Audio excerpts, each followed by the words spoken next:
आकाशवाणी का ये अहमदाबाद वडोदरा केंद्र है। प्रस्तुत है कार्यक्रम हिंदी जगत। प्रस्तुति दीपशिखा दुर्गापाल की।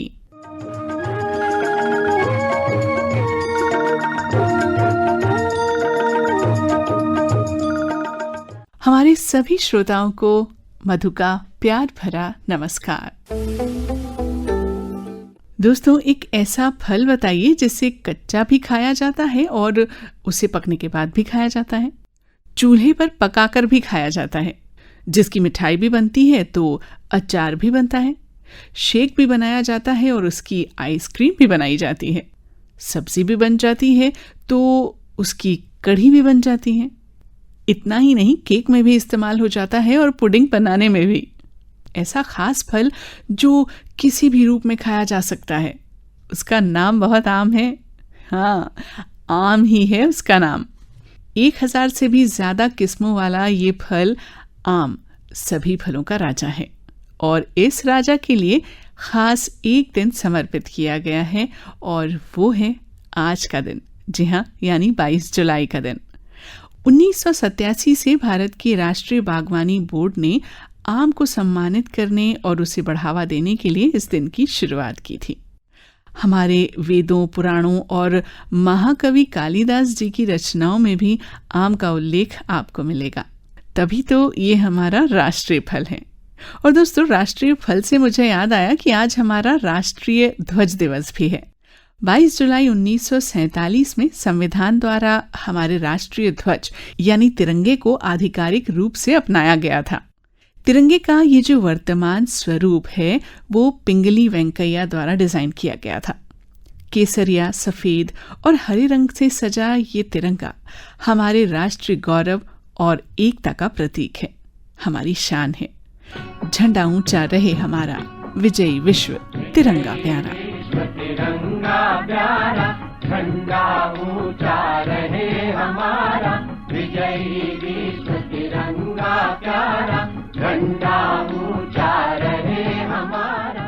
और आइए दोस्तों, अब हिंदी जगत कार्यक्रम में हम आपको सुनवाते हैं एक कहानी जिसका शीर्षक है मुख्य प्रश्न।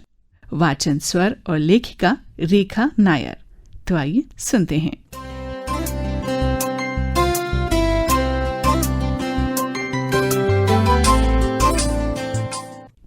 आकाशवाणी के श्रोताओं को मेरा प्यार भरा नमस्कार। मेरी कहानी का शीर्षक है मुख्य प्रश्न। हिमवंत फ्लैट की 7वीं मंजिल पर बना 3 बेडरूम का वह घर, जहां सौरभ और पूजा पिछले 10 वर्षों से रह रहे थे।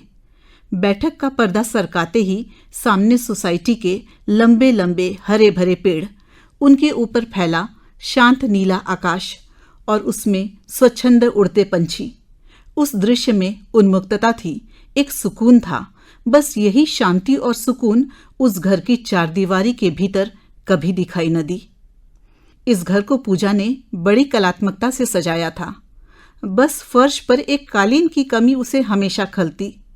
न जाने उसने कितनी बार सौरभ से मिन्नतें की, कालीन खरीद लो ना, बचपन से शौक रहा है। सौरभ समझाता, अरे तुम्हें पता नहीं कालीन कितनी धूल समेटता है। ये सब देखने में अच्छे लगते हैं पर होते बड़े झंझट वाले हैं, रहने दो। सौरभ से पूजा की मुलाकात मुंबई में हुई थी। पूजा के बड़े भैया पढ़ाई पूरी करते ही नौकरी के सिलसिले में उत्तर प्रदेश से मुंबई आए थे। कुछ समय बाद उन्होंने पूजा को भी अपने पास बुला लिया और नौकरी भी दिलवाई। उसी कंपनी में सौरभ ने पहली बार पूजा को देखा था। लगभग 1 वर्ष बाद दोनों ने परिवारों की रजामंदी से विवाह कर लिया। शुरुआत के कुछ वर्ष सचमुच बहुत सुंदर थे। अगर कभी पूजा की रोटियां गोल न बनती और वह झेप जाती तो सौरभ उसके रेशमी केशों को सहला देता। अरे, रोटियां बनवाने के लिए थोड़ी ना शादी की है तुमसे। कभी किसी साड़ी पर पूजा का दिल आ जाता और वह सौरभ से पूछती तो वह मुस्कुराकर कहता, 1 नहीं 2 खरीद लो। अच्छा लगता है मुझे जब तुम सज संवर कर ऑफिस जाती हो। और फिर हुआ ईशा का जन्म। दोनों के जीवन में खुशियों का अंबार आया। ईशा को लेकर सौरभ के बड़े बड़े सपने थे। शहर के सबसे अच्छे अंग्रेजी माध्यम के स्कूल में उसने ईशा का दाखिला करवाया था। एक दिन सौरभ ने पूजा से कहा, कुछ सालों के लिए नौकरी छोड़ क्यों नहीं देती पूजा? ईशा को अच्छे संस्कारों के साथ बड़ा करना है ना। पूजा की नौकरी घर पर चर्चा का सब्जेक्ट तक नहीं बनी, पूजा ही सब्जेक्ट बन गई। निर्णय भी सुना दिया गया, जिसे सबने और धीरे धीरे स्वयं पूजा ने भी स्वीकारा। फिर वे कुछ साल कब 14 वर्षों में तब्दील हो गए, पता भी न चला। ईशा अब 8वीं कक्षा में आ चुकी थी। सौरभ अक्सर पूजा से कहता, पूजा मैं तुम्हें बहुत प्यार करता हूं। सौरभ शायद उसे अपने ढंग से प्यार करता था। पूजा सौरभ के प्रेम के गणित को कभी समझ ही न पाई। प्रेम घटाओ सम्मान का उत्तर पूजा के लिए शून्य था। एक बार सौरभ ने किसी बच्चे को अपनी मां से फर्राटेदार अंग्रेजी में बातें करते सुन लिया। बस उसी दिन से पूजा के पीछे पड़ गया। आज से ईशा से सिर्फ अंग्रेजी में बात करोगी तुम। सौरभ की बार बार की झिड़कियों से बचने के लिए अब वह ईशा से हमेशा अंग्रेजी में ही बातें करने लगी। एक दिन उसने कह दिया, आप भी तो सौरभ ईशा से अंग्रेजी में बात कर सकते हैं ना, मैंने तो आपको कभी नहीं सुना। इतना सुनना था कि सौरभ अपना आपा खो बैठा। अच्छा, तो अब ये भी मैं ही करूं, नौकरी भी मैं करूं, ईशा की परवरिश भी मैं करूं, और मैडम आप बस आराम फरमाएं। पूजा की आंखों में आंसू छलक पड़े। अभी पिछले महीने की ही बात है। सौरभ आदतन पूजा के बड़े भैया के बारे में शिकायत किए जा रहा था। भैया से जाने कितनी शिकायतें थी सौरभ को। दरअसल एक बार यह हुआ था कि किसी सहकर्मी के साथ पार्टनरशिप में बिजनेस शुरू करने के लिए सौरभ ने भैया से कुछ पैसे मांगे थे, जो कि भैया ने यह कहकर नहीं दिए कि यूं उधार लेकर पार्टनरशिप में बिजनेस करना रिस्की है। और उस दिन के बाद से सौरभ को भैया से एक चिढ़ सी हो गई थी। एक बड़े भाई होने की हैसियत से भैया ने जो बात कही थी वह सौरभ के लिए सीधा सीधा गहरा अपमान था। पर दुख की बात यहाँ यह कि इन सब का खामियाजा सीधे सीधे पूजा को उठाना पड़ा था। माना कि तेरे भाई का बड़ा बंगला है, बहुत धनी है, वो कारोबार है उसका, पर मुझे नीची नजर से देखने का उसे कोई हक नहीं। और क्या कह रहा था, फ्लैट उसे माचिस के डब्बे लगते हैं, घमंडी इंसान। खैर, ऐसी बातें इस घर में नई नहीं थी। और ऊपर से सौरभ का कहना, मैं पूजा तुम्हें बहुत प्यार करता हूं। एक दिन पूजा ने कहा भी, यह कैसा प्यार है आपका सौरभ, मुझे ही 2 हिस्सों में बांट रहे हैं आप। जिस भैया के साथ मैं बड़ी हुई उसी भैया से आप मेरी दूरी बढ़ा रहे हैं, वह भी सिर्फ इसलिए कि वे आपको पसंद नहीं। फिर कुछ दिन बीते और आज वह दिन आ गया जो बेहद खास था। उत्साहित थी पूजा। आज भैया भाभी की शादी की 25वीं सालगिरह थी। 5 सितारा होटल में पार्टी आयोजित थी। सारे रिश्तेदार और मित्र आने वाले थे। पूजा ने हल्के गुलाबी रंग की रेशमी साड़ी पहनी थी। यह रंग वैसे भी उस पर खूब जचता था। इस बार वह इसलिए भी निश्चिंत थी क्योंकि सौरभ ने पार्टी को लेकर कोई आपत्ति नहीं की थी। हालांकि वैसे सुबह से उसका मूड कुछ उखड़ा उखड़ा जरूर था। कोई बात नहीं, खुश भले न हो, बस पार्टी में आ जाए, पूजा ने मन ही मन सोचा। तभी सौरभ ने आवाज लगाई, अरे पूजा, जरा सिरदर्द का बाम तो लाना, सिर फटा जा रहा है, तबीयत भी ठीक नहीं लग रही। मैं नहीं आ रहा पार्टी में। पूजा बाम ले आई। ईशा अपने कमरे में तैयार हो रही थी। ईशा के कानों में हेडफोन लगे थे। अक्सर कानों में हेडफोन लगाना, अपने ही कमरे में अधिक वक्त बिताना, शायद घर के नकारात्मक वातावरण के प्रति ईशा का यह डिफेंस मैकेनिज्म था। पूजा ने सौरभ को बाम थमाया। सौरभ ने उसकी ओर देखा, फिर बोला, एक बार सोच लो, जाना जरूरी है? हाँ, सभी लोग होंगे और मैं भी जाना चाहती हूं। आप चलते तो सबको अच्छा लगता। पूजा आईने के सामने खड़ी अपने लंबे घने बाल संवारने लगी। अचानक सौरभ का स्वर बदला। एक बात कहनी है। मैं नहीं चाहता तुम वहां जाओ। मत जाओ, क्या फर्क पड़ता है? पूजा ठिठकी। नहीं सौरभ, आज न जाऊं, यह संभव नहीं। बस इतना सुनना था कि सौरभ का स्वर ऊंचा हो गया। मेरा सम्मान तेरे लिए कोई मायने रखता भी है या नहीं? आज भी तेरे लिए तेरा भाई मुझसे ज्यादा जरूरी है। आवाज दी कि नहीं उसने, दुम हिलाते पहुंच जाते हैं सब। Please Saurabh, mind your language. मैं सिर्फ भैया भाभी की खुशी में सम्मिलित होना चाहती हूं। तो फिर मेरी भी एक बात सुन लो। सौरभ अब उसके बिल्कुल सामने आ खड़ा हुआ। आज जो उस पार्टी में गई तो फिर वहीं रह जाना। फैसला कर लो, मैं या तेरा भैया। कुछ क्षणों के लिए कमरे में गहन मौन छा गया। वहीं रह जाना, मैं या तेरा भैया? सौरभ के पर्वत सम अहम के आगे पूजा की असहाय सी स्तब्धता, मानो पत्थर सी हो गई वह। और उस पत्थर पर सौरभ के चुभने वाले शब्द हथौड़े की तरह बरस रहे थे। अगर पत्थर में हलचल होती तो वह पाषाण सरीखी पूजा अपने कानों पर हाथ रख लेती, पर पाषाण में कहाँ किसी प्रतिक्रिया की गुंजाइश होती है। फिर अचानक कुछ क्षणों में जैसे उस पत्थर की मूरत को किसी राम का स्पर्श मिला। उसने अपने आप को जीवंत महसूस किया। कहाँ से आई यह शक्ति? अभी यह जानने का वक्त नहीं था, पर यह इस बात का गवाह अवश्य था कि अब तक वह मरी नहीं थी, उसका स्व अभी जिंदा था। इस हिमशिला को एक दिन पिघलना था। पिछले 15 वर्षों के अगणित अपमानित बातें जैसे एक साथ उसकी आंखों के सामने चलचित्र की भांति आने लगी। आज बात कालीन की नहीं थी, ईशा की परवरिश की भी नहीं थी, नौकरी की भी नहीं थी। आज प्रश्न था उसके अपने अस्तित्व का, उसके आत्मसम्मान का। स्वयं की नजरों में अब और नहीं गिरना उसे गंवारा था। उसने पहली बार सौरभ की आंखों में आंखें डालकर देखा। तो सुनिए, मेरे लिए इस समय यह प्रश्न ही गौण है कि मैं आपको चुनूं या भैया को।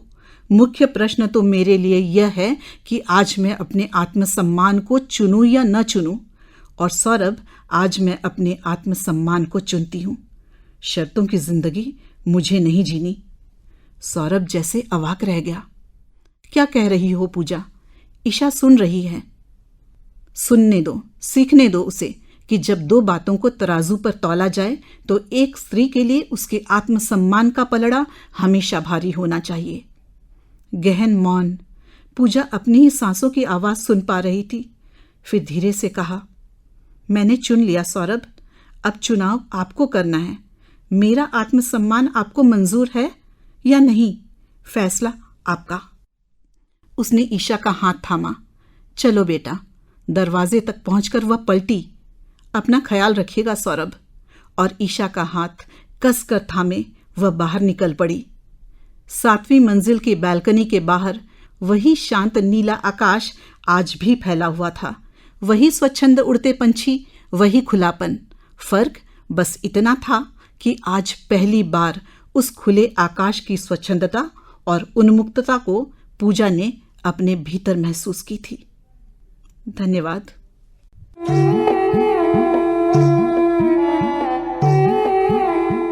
रेखा नायर की लिखी ये कहानी उन्हीं के स्वर में आप सुन रहे थे, जिसका शीर्षक था मुख्य प्रश्न।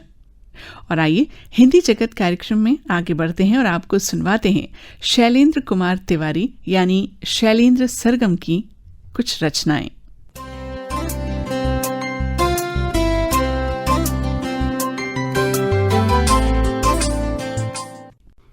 आकाशवाणी के सभी श्रोताओं को शैलेंद्र का प्यार भरा नमस्कार। एक छंद, जैसे कि वर्षा ऋतु शुरू हो चुकी है, मैं वर्षा ऋतु से शुरुआत करता हूँ। बरखा की ऋतु आई, वसुधा पे खुशी छाई, हरे भरे पेड़ देखो कैसे बतियाते हैं, झुकी झुकी डाली सब स्वागत करे है अब, पत्ता पत्ता झन झन झालर बजाते हैं, सतरंगी रंग भर संग में उमंग कर, शक्रधनु गगन भी खुद चले आते हैं, दादुर का गीत है ये चातक का प्यू प्यू, कोयल के तान पर राग बन जाते हैं, कोयल के तान पर राग बन जाते हैं। इसी ऋतु से दूसरा छंद, बूंद बूंद शोभे ऐसे, टिकुली हो माथे जैसे, लेके उपहार कोई प्रेमी चले आते हैं, सूखा सूखा उपवन भीगा जाके तन मन, तलफत गर्मी से जान छूट जाते हैं, कभी कभी बिजुली का नहीं भाई ये सलीका, बड़े बड़े अखियों के तार चमकाते हैं। हाय दैया डर जाऊं प्रीतम को भर लाऊं, हाय दैया डर जाऊं प्रीतम को भर लाऊं। चंदन के पास जैसे अही चले आते हैं, चंदन के पास जैसे अही चले आते हैं। एक छंद जो पूर्वा बयार से शरीर में दर्द होता है और प्रेम होता है वहाँ से है। धीरे धीरे धीरे धीरे नदिया के तीरे तीरे पूर्वा बयार मेरे गांव तक आ गई। आई अंगड़ाई लिए जैसे महुआई, पिए भोली भाली अमराई ऐसे बउरा गई। इसे देख अलसी ने लिए सिस कलसी ने, ठुमका लगाया कि अरहरी लजा गई।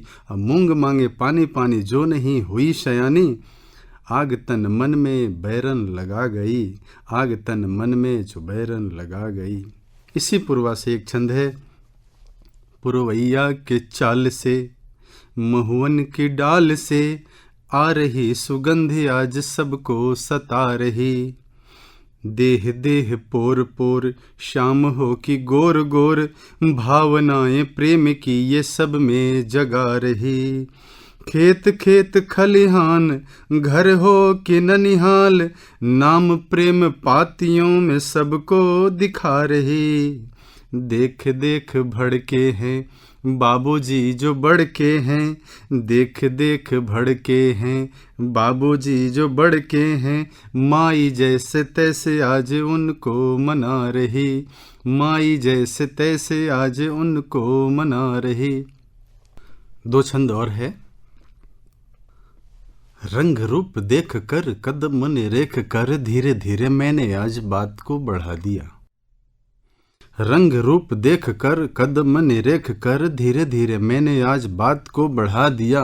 बात एक पाती में थी और पाती छाती में थी, बात एक पाती में थी और पाती छाती में थी। उसने सहेली से वो पाती पढ़वा लिया, पढ़ी जोर जोर से आवाज आई और से, किसने मौत को घर पे बुला लिया। अब कैसे प्यार करूं कैसे आंखें चार करूं, अब कैसे प्यार करूं कैसे आंखें चार करूं। चार चार चंड देख मुंड चकरा रिया, चार चार चंड देख मुंड चकरा रिया। भगवान श्री कृष्ण के लिए हमने एक छंद लिखे हैं। ये अद्भुत छंद है। नट खट नटपन घट पर, गोरे गोरे ग्वालिनों के चीरियां चुराए हैं। चिर वट वट पर जैसे नार मथ पर, रखती है ऐसे एक वीटप सजाए हैं। वीटप के भागे जागे देखो आज आगे आगे बढ़ चढ़ बढ़कर गुल खिले आए हैं। गुल गुल सोचे ऐसे पतिव्रता नारी जैसे, गुल गुल सोचे ऐसे पतिव्रता नारी जैसे। बरसों के बाद आज कंत घरे आए हैं, बरसों के बाद आज कंत घरे आए हैं।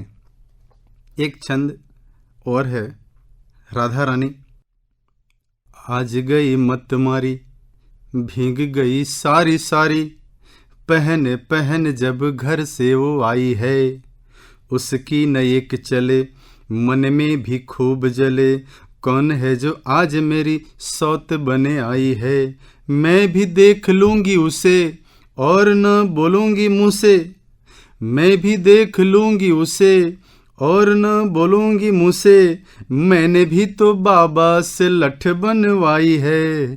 ज्यों ही पीछे मुड़ गई राधिका सिहर गई, ज्यों ही पीछे मुड़ गई राधिका सिहर गई। हाथ पिचकार लिए कुंवर कन्हाई है, हाथ पिचकार लिए कुंवर कन्हाई है।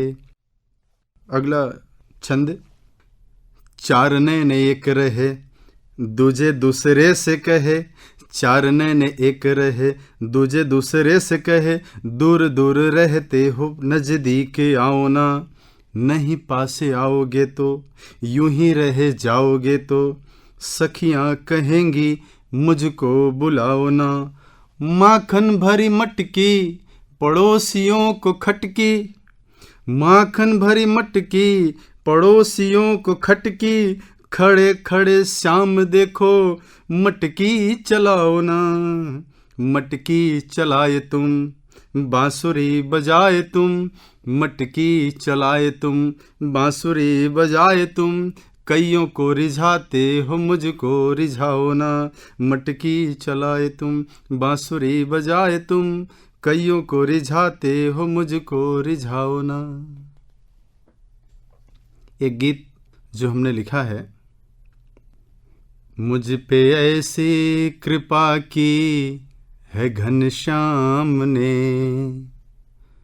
मुझ पे ऐसी कृपा की है घनश्याम ने, आज हम आप हैं आमने सामने, आज हम आप हैं आमने सामने, आज हम आप हैं आमने सामने, आज हम आप हैं आमने सामने। मुझ पे ऐसी कृपा की है घनश्याम ने, आज हम आप हैं आमने सामने। उनको धन्यवाद है आपको है प्रणाम, उनको धन्यवाद है आपको है प्रणाम, आप चलकर जो आए हैं कविता के धाम, आप चलकर जो आए हैं कविता के धाम। हरि से बढ़ के शक्ति दी हरि नाम ने, हरि से बढ़ के शक्ति दी हरि नाम ने, आज हम आप हैं आमने सामने।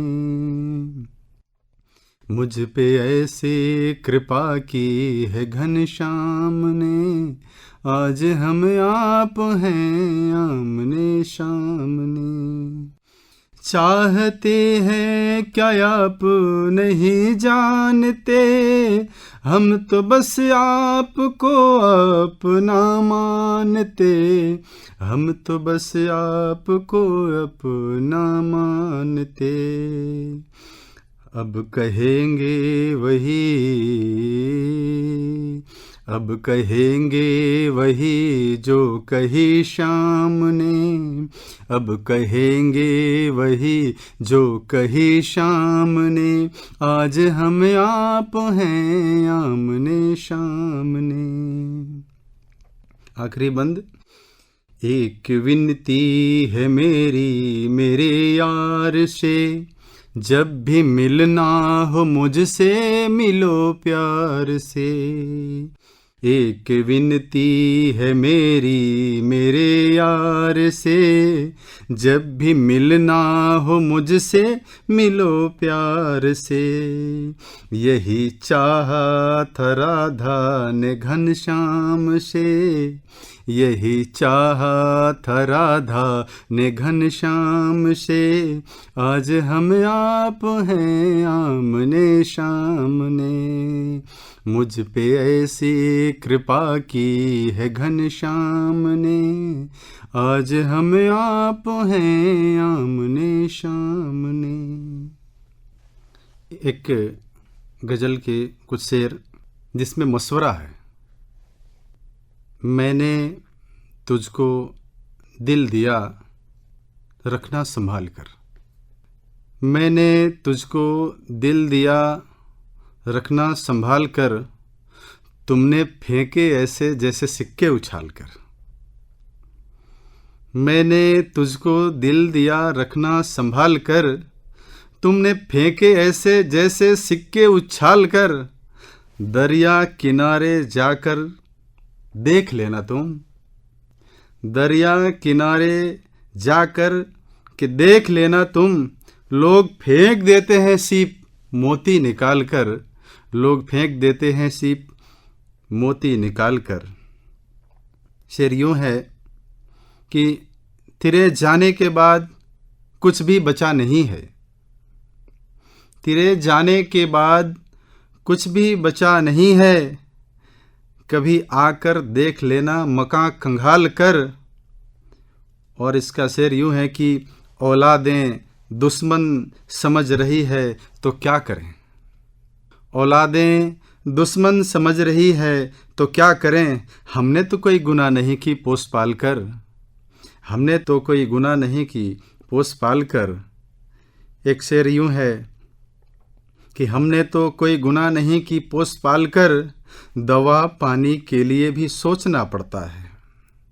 दवा पानी के लिए भी सोचना पड़ता है। सरगम बच्चे चले जाते हैं बाट टालकर, बच्चे चले जाते हैं बाट टालकर, बच्चे चले जाते हैं बाट टालकर।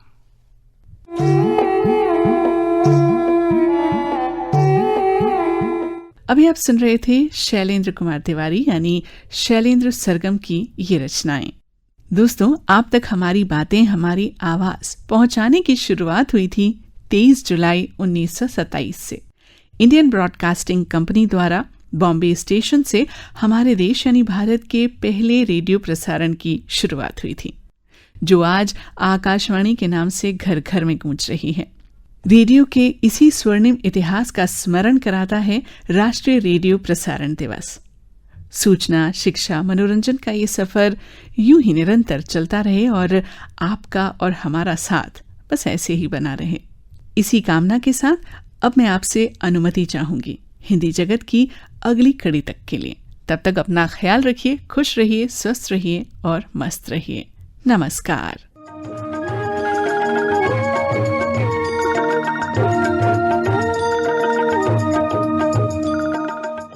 हिंदी जगत कार्यक्रम का प्रसारण आकाशवाणी के अहमदाबाद, वडोदरा केंद्र से किया गया। प्रस्तुति दीपशिखा दुर्गापाल की।